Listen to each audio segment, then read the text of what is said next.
नमस्कार साथियों, आप सभी का स्वागत है हमारे यूट्यूब चैनल में। तो आज हम जो कल वाला topic square and square root था, उसको हम आगे कंटिन्यू करेंगे। कल हमने उसका थ्योरी वाला पोर्शन देखा था। आज हम उसके आगे जो है कुछ एमसीक्यू की बात करेंगे।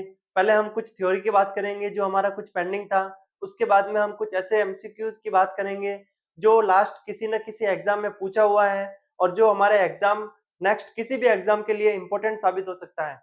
तो देखिए, अगर अभी तक आपने इस चैनल को सब्सक्राइब नहीं किया है, तो एक बार इस चैनल को सब्सक्राइब जरूर करें और अपने फ्रेंड्स के साथ में शेयर जरूर करिए। देखिए, पहले हम बात करते हैं कि कल हमने जो थ्योरी वाला पोर्शन देखा था, उसमें एक दो जो हमारे टिप्स थे, जो ट्रिक्स थी, वो हमारी बाकी रह गई थी कि क्या इसके फैक्टर होते हैं वर्ग और वर्गमूल के, उसकी हम बात करेंगे। उसके बाद में हम उसके एमसीक्यूज की बात करेंगे। तो सबसे पहले उसकी एक प्रॉपर्टी जो पेंडिंग थी वो ये थी कि अगर कोई विषम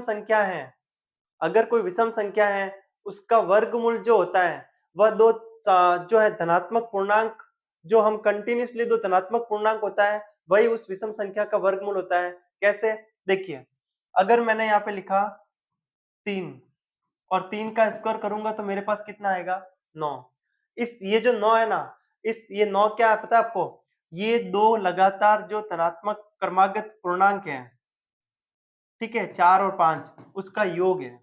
क्या है? योग। इसका मतलब अगर कोई विषम संख्या का वर्ग है, वह किसी न किसी दो क्रमागत धनात्मक पूर्णांक संख्या का सदैव योग होगा।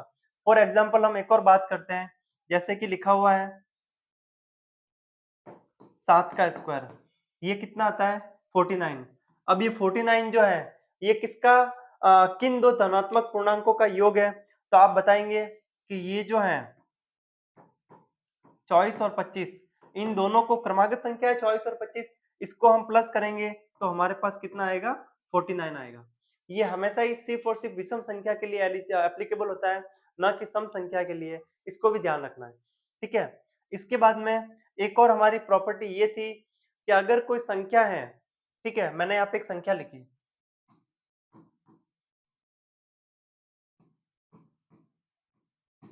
ठीक है, ये दोनों संख्या है। मैंने आपसे पूछा कि इन दोनों में से, वैसे तो दोनों ही नहीं है, लेकिन अगर हम मोटे मोटे अपन जो बात करने वाले हैं एग्जैक्ट पॉइंट की, उसको हम यहाँ पे समझेंगे कि मैं आपको पूछूंगा इन दोनों में से कौन सी पूर्ण वर्ग संख्या है, या चलो मैंने ये लिख लिया, इन दोनों में से कौन सी पूर्ण वर्ग संख्या है। तो आपको पता होना चाहिए कि ऊपर वाली जो है, ये हमेशा हमारी जो है पूर्ण वर्ग संख्या होगी। वो क्यों होगी? उसका भी एक रीजन है। देखिए, उसका रीजन ये है कि अगर किसी वर्ग के पीछे 5 है, इकाई का अंक क्या है? 5 है, और उसके पहले वाला अंक हमेशा ही हमेशा 2 होगा। इस बात को ध्यान में रखना है। अगर इकाई का अंक 5 है और उसके आगे अगर आपका 6 है, तो वह कभी भी आपकी पूर्ण वर्ग संख्या नहीं हो सकती। इस बात को ध्यान रखिए। इसीलिए मैंने बिना किसी सॉल्यूशन के इसको बता दिया कि पूर्ण वर्ग संख्या है, ठीक है। ये हमेशा हमको ध्यान में रखना है। फिर हम एक और प्रॉपर्टीज की बात करें वर्ग और वर्गमूल के, तो ये है कि अगर कोई संख्या का वर्गमूल है, किसी संख्या का वर्गमूल है, उसमें देखो, जैसे कि अपन फॉर एग्जांपल समझते हैं, मैंने यहाँ पे लिखा,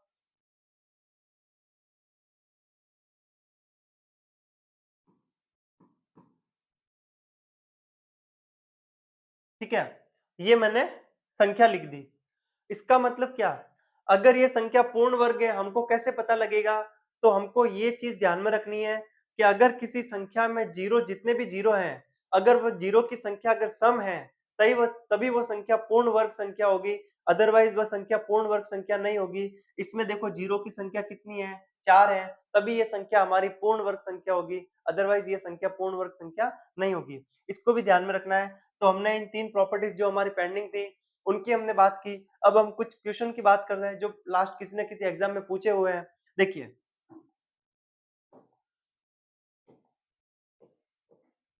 ठीक है, ये हमारा फर्स्ट क्वेश्चन है कि हमको बताना है कि कम रूट में 0.000441 का मान कितना होगा, ये हमको बताना है, ठीक है। अब देखिए, सबसे पहले हमको क्या करना है, ऐसी कभी भी सिचुएशन आए, इसका वर्गमूल निकालना है हमको। तो हमको क्या करना है? दो दो के जोड़े बनाना है। क्या करना है? दो दो के जोड़े बनाना है। देखना,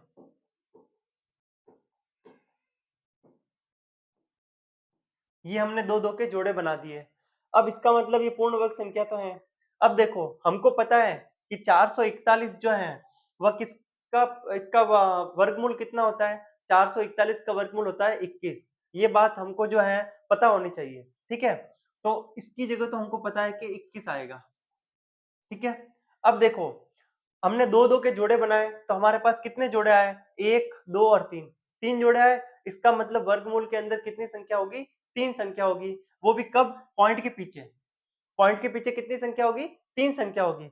उसमें से देखो दो संख्या तो हमारी क्या आ गई, 21, ये तो आएगा, डेफिनेटली आएगा। और इसके आगे और क्या आएगा, अगर इसके आगे हमारे पास कोई संख्या नहीं है तो हम लिखेंगे 0। तो ये जो है हमारा इसका करेक्ट आंसर हो जाएगा। 0.021 जो है इसका वर्गमूल हो जाएगा। आप बोलोगे ये जीरो कहां से आया, तो ये जीरो जो है पॉइंट के पीछे देखो दो दो के तीन जोड़े बन रहे हैं, इसका मतलब पॉइंट के पीछे तीन संख्या आएगी। लेकिन हमारे पास 441 का वर्गमूल तो 21 ही है, तो 21 होने के लिए मैंने तीन संख्या बनाने के लिए आगे जीरो लगा दिया। अगर पीछे जीरो लगाता तो संख्या का अनर्थ हो जाता है, इसलिए आगे जीरो लगाएंगे तभी भी ये 21 ही है ना। इसलिए मैंने संख्या के आगे जीरो लगाया, तो हमारा करेक्ट आंसर हो जाएगा 0.021। ये हमारा करेक्ट आंसर हो जाएगा, ठीक है। अब देखिए नेक्स्ट हम बात करते हैं। अब देखिए root X upon 300 equal to 0.03 हो तो x का मान ज्ञात करो, ये हमको बताना है। तो इसके लिए हम क्या करेंगे, पहले देखो इसका क्रॉस मल्टीप्लाई करवा देते हैं। 300 का 0.03 के साथ में इंटू करवाएंगे, तो देखो ये लिखा हुआ है रूट एक्स इक्वल टू 0.03 को मैंने इंटू करवाया किससे, 300 से। ये भाग में है, उस तरफ जाएगा तो गुणे में चला जाएगा, इंटू करवा दिया। अब देखो रूट एक्स इक्वल टू 300 का 3 से इंटू कराओ। आप एक बार पॉइंट को मत देखो, हमारे सामने सिर्फ ये लिखा हुआ है 300 को 3 से इंटू करवाना है, तो 3 तिया 9, तो ये हमारा आ गया 900। 900 आएगा। फिर हमने देखा कि पॉइंट के पीछे दो संख्या है, इसका मतलब यहाँ पे भी कितनी संख्या के आगे पॉइंट आएगा, दो संख्या के आगे पॉइंट आ जाएगा। इसका मतलब ये हो गया हमारा 9.00। अब पॉइंट के पीछे अगर कितने भी जीरो है उसकी कोई वैल्यू नहीं होती है, इसका मतलब ये हमारा लिखा हुआ है रूट एक्स इक्वल टू 9। ये बात समझ में आ गई। अब इस तरफ इसका रूट लगा हुआ है, अगर यहाँ से मैं रूट हटाऊंगा तो इसके ऊपर क्या आएगा, स्क्वायर आएगा। वो कैसे आता है, वो यहाँ से आता है। देखिए मैंने आपको बोला कि दोनों तरफ जो है वह स्क्वायर करने पर, क्या करने पर,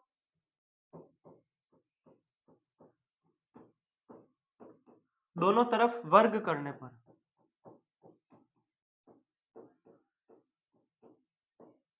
जैसे ही आप दोनों पक्ष में वर्ग करेंगे तो यहाँ पे देखो रूट एक्स और इसका वर्ग करेंगे बराबर में 9 का भी क्या करेंगे, वर्ग करेंगे। तो यहाँ से देखो स्क्वायर से रूट कट जाएगा, ये चीज आपको पता है, बेसिक सी चीज हमने पढ़ रखी है पहले। यहाँ पे कितना आ गया x, और ये बराबर होगा 9 का स्क्वायर मतलब कितना, 81। तो हमारे पास में x का मान कितना आ गया, 81। हमको प्रश्न में x का मान ही पूछा है, तो वो हमारे पास में आ जाएगा 81। फर्स्ट जो है ये हमारा करेक्ट आंसर हो जाएगा, ठीक है। अब देखिए नेक्स्ट, ये लिखा हुआ है रूट टू इक्वल टू 1.414 हो तो root two minus one upon root two plus one का मान ज्ञात करो। ऐसी सिचुएशन में बहुत सारे स्टूडेंट क्या करते हैं, डायरेक्ट यहाँ पे रूट टू की जगह ये मान लिखते हैं, फिर कहीं ना कहीं जो है वह कैलकुलेशन में हमारी प्रॉब्लम हो जाती है। हमको ऐसा नहीं करना, सबसे पहले हम करेंगे इसको सॉल्व करेंगे, उसके बाद में लास्ट वाले स्टेप में हम यहाँ से वैल्यू पुट करेंगे, थोड़ा सा इजी रहेगा। कैसे, देखिए मैं इसको सॉल्व कर रहा हूँ, ठीक है, यहाँ पे सॉल्व कर रहा हूँ।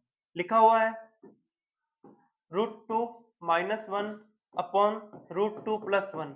अब मैंने क्या किया, हरों का परिमेयकरण किया। हरों का परिमेयकरण कैसे करते हैं, जो नीचे लिखा हुआ है उसके बीच का साइन बदल के ऊपर नीचे गुणा करवाते हैं। देखना ऐसे मैंने नीचे वाली संख्या का साइन बदल दिया और ऊपर नीचे इंटू करवा दिया, ठीक है, इसका साइन बदल के ऊपर नीचे इंटू करवा दिया, ये हो गया हरों का परिमेयकरण। अब देखो ऊपर क्या लिखा हुआ है, ऊपर लिखा हुआ है रूट टू माइनस वन और root two minus one, same चीज लिखी हुई है। तो a इंटू ए क्या होता है, ए स्क्वायर होता है, इसका मतलब ये भी क्या होगा, स्क्वायर ही तो होगा। इसका मतलब ये लिखा हुआ है रूट टू माइनस वन का स्क्वायर। ऊपर तो हो गया सॉल्व। अब नीचे देखो रूट टू प्लस वन और रूट टू माइनस वन, यहाँ पे एक सरल समीकरण लगती है ये वाली, a प्लस बी और a माइनस बी। क्या होता है ए स्क्वायर माइनस का बी स्क्वायर। ये हमने बहुत बहुत बार इसको हमने पढ़ भी रखा है कि ये ए प्लस बी और ए माइनस बी होता है, उसको हम ए स्क्वायर माइनस बी स्क्वायर के फॉर्म में लिख सकते हैं। तो यहाँ पे देखो ए की जगह हमारा कितना लिखा हुआ है रूट टू, और बी की जगह कितना लिखा हुआ है 1, है ना। तो एक ए मतलब रूट टू का स्क्वायर हो जाएगा और बी मतलब 1 का स्क्वायर। तो इसको मैं क्या लिखूंगा, रूट टू का स्क्वायर माइनस 1 का स्क्वायर। ये चीज आपको समझ में आ गई। अब देखिए ये हो गया। अब देखो ये मैंने इसको जो है ना रूट टू माइनस 1 का होल स्क्वायर हो गया, ठीक है। अब देखना इसको मैं ए माइनस बी के होल स्क्वायर से खोल देता हूँ एक बार ऊपर वाले को। तो ये क्या आएगा मेरे पास में, ये आएगा मेरे पास में A square A minus B का whole square, A square minus two A B plus का बी स्क्वायर। इससे मैंने इसको खोला तो ये हो गया हम मेरे पास में रूट टू का square minus two A B plus का बी स्क्वायर। और नीचे जो है वो मेरे पास में क्या आएगा, स्क्वायर से रूट कट जाएगा, दो दो ही तो आएगा, और दो में से एक को घटाऊंगा तो कितना आएगा एक, और उस एक को नीचे लिखने का कोई सेंस नहीं है, ठीक है, इसलिए मैं इसके नीचे कुछ नहीं आएगा। अब देखो यहां से भी देखो ये स्क्वायर से रूट कट गया, बचा कितना दो, माइनस दो को रूट टू, दो को पहले एक से गुणा कर दो, संख्याओं का संख्या के साथ में गुणा करवाना है, और रूट वाली संख्या वो उसके पास में आ जाएगी, उसका इंटू नहीं होगा। दो को एक से गुणा कराएंगे दो आ जाएगा, और उसके पास में रूट टू ऐसा कैसा आ जाएगा, और प्लस का 1 का स्क्वायर कितना 1 ही तो होता है। अब देखो दो और एक कितना हो गया 3, यहां तक समझ में आ गया। दो में एक को प्लस किया, इसको मैंने ऐसे कैसा लिखा। अब आप ये मत करना तीन में से दो को घटा देना, ये दो इसके साथ में है, ऐसे कभी नहीं घटेगा। तो अभी हम क्या करेंगे, इस रूट टू की जगह भी वैल्यू रखो यहां से, देखना 3 - 2 इंटू 1.414 ये मैंने मान रखा। तो 3 माइनस कितना हो जाएगा, ये हो जाएगा 2.828, है ना। अब इसमें से इसको माइनस करेंगे तो हमारे पास में कितना आएगा, हमारे पास में आ जाएगा ये वाला, फर्स्ट वाले तो आंसर आएगा 1.170।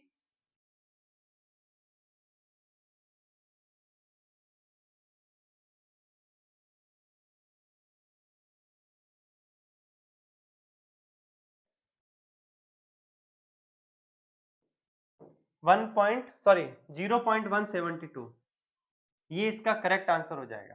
क्या आ जाएगा 0.172, ये इसका जो है वह करेक्ट आंसर हो जाएगा, है ना। फर्स्ट जो है ये इसका राइट आंसर हो जाएगा। अब देखिए नेक्स्ट क्वेश्चन की बात करते हैं हम। लिखा हुआ है 14 प्लस 6 रूट 5 का वर्गमूल कितना होगा। ऐसी सिचुएशन में क्या करना है हमको, सबसे पहले जो है वह a प्लस बी का होल स्क्वायर के रूप में हम इसको बनाएंगे, उसके बाद में हम इसको सॉल्व करेंगे। मैं इस 14 प्लस 6 रूट 5 को ऐसे लिख सकता हूँ क्या, 6 प्लस 2 इंटू 3 इंटू रूट 5, ये लिख सकता हूँ क्या। देखो आ, ये तो लिखा हुआ 3 को 2 से गुणा कराएंगे 6 रूट 5, इस 6 रूट 5 को मैंने थोड़ा सा खोल दिया यहाँ पे, ठीक है। और मैं इसको क्या लिख सकता हूँ, तो देखना 14 plus 2 into root 9 into root 5, ये लिख सकता हो क्या, आप बोलो। हाँ सर बिल्कुल लिख सकते हो। रूट 9 का वर्गमूल कितना होता है, 3 ही तो होता है, ये 3, ठीक है। और 3 को 2 से गुणा कराएंगे तो 6 आएगा। ऐसा मैं किस लिए लिख रहा हूँ, तो वो देखिए यहाँ पे इस 14 के मैं भी टुकड़े करूंगा, इस 14 को मैं क्या लिख सकता हूँ, ये लिख सकता हो क्या,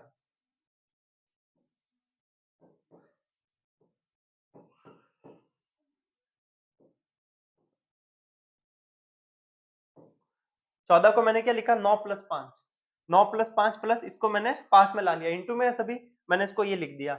अब देखिए अब मैंने इसको और क्या लिख सकता हूँ, मैं इसको मुझे क्या करना है a प्लस बी का होल स्क्वायर बनाना है, इसलिए मैं इसको ऐसा लिख रहा हूँ। तो यहाँ पे देखो ये 2ab तो आ गया मेरे पास में 2ab।